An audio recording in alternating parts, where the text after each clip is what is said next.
Knowing that Mrs. Mallard was afflicted with a heart trouble, great care was taken to break to her as gently as possible the news of her husband's death. It was her sister Josephine who told her, in broken sentences, veiled hints that revealed in half concealing. Her husband's friend Richards was there, too, near her. It was he who had been in the newspaper office when intelligence of the railroad disaster was received, with Brently Mallard's name leading the list of killed. He had only taken the time to assure himself of its truth by a second telegram, and had hastened to forestall any less careful, less tender friend in bearing the sad message. She did not hear the story as many women have heard the same, with a paralyzed inability to accept its significance. She wept at once, with sudden, wild abandonment, in her sister's arms. When the storm of grief had spent itself, she went away to her room alone. She would have no one follow her. There stood, facing the open window, a comfortable, roomy armchair. Into this she sunk, pressed down by a physical exhaustion that haunted her body and seemed to reach into her soul. She could see in the open square before her house the tops of trees that were all aquiver with the new spring life. The delicious breath of rain was in the air. In the street below a peddler was crying his wares. The notes of a distant song which someone was singing reached her faintly, and countless sparrows were twittering in the eaves. There were patches of blue sky showing here and there through the clouds that had met and piled one above the other in the west facing her window. She sat with her head thrown back upon the cushion of the chair, quite motionless, except when a sob came up into her throat and shook her, as a child who has cried itself to sleep continues to sob in its dreams. She was young, with a fair, calm face, whose lines bespoke repression and even a certain strength. But now there was a dull stare in her eyes, whose gaze was fixed away off yonder on one of those patches of blue sky. It was not a glance of reflection, but rather indicated a suspension of intelligent thought.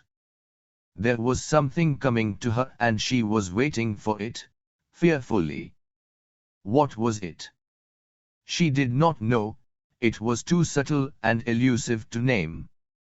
But she felt it, creeping out of the sky, reaching toward her through the sounds, the scents, the color that filled the air.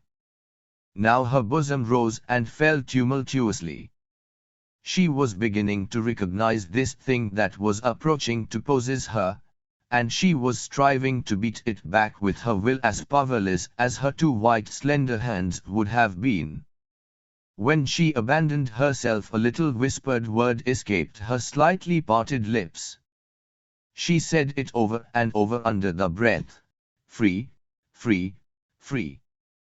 The vacant stare and the look of terror that had followed it went from her eyes. They stayed keen and bright. Her pulses beat fast, and the coursing blood warmed and relaxed every inch of her body. She did not stop to ask if it were or were not a monstrous joy that held her. A clear and exalted perception enabled her to dismiss the suggestion as trivial. She knew that she would weep again when she saw the kind, tender hands folded in death, the face that had never looked save with love upon her, fixed and grey and dead. But she saw beyond that bitter moment a long procession of years to come that would belong to her absolutely. And she opened and spread her arms out to them in welcome. There would be no one to live for during those coming years. She would live for herself. There would be no powerful will bending hers in that blind persistence with which men and women believe they have a right to impose a private will upon a fellow creature. A kind intention or a cruel intention made the act seem no less a crime as she looked upon it in that brief moment of illumination. And yet she had loved him sometimes. Often she had not. What did it matter? What could love, the unsolved mystery, count for in the face of this possession of self-assertion which she suddenly recognized as the strongest impulse of her being? Free. Body and soul free, she kept whispering. Josephine was kneeling before the closed door with her lips to the keyhole, imploring for admission. Louise, open the door. I beg, open the door, you will make yourself ill. What are you doing, Louise? For heaven's sake, open the door. Go away. I am not making myself ill. No, she was drinking in a very elixir of life through that open window. Her fancy was running riot along those days ahead of her. Spring days, and summer days, and all sorts of days that would be her own. She breathed a quick prayer that life might be long. It was only yesterday she had thought with a shudder that life might be long. She arose at length and opened the door to her sister's importunities. There was a feverish triumph in her eyes, and she carried herself unwittingly like a goddess of victory. She clasped her sister's waist, and together they descended the stairs.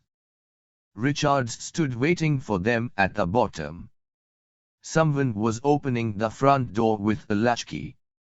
It was Brently Mallard who entered, a little travel-stained, composedly carrying his gripsack and umbrella.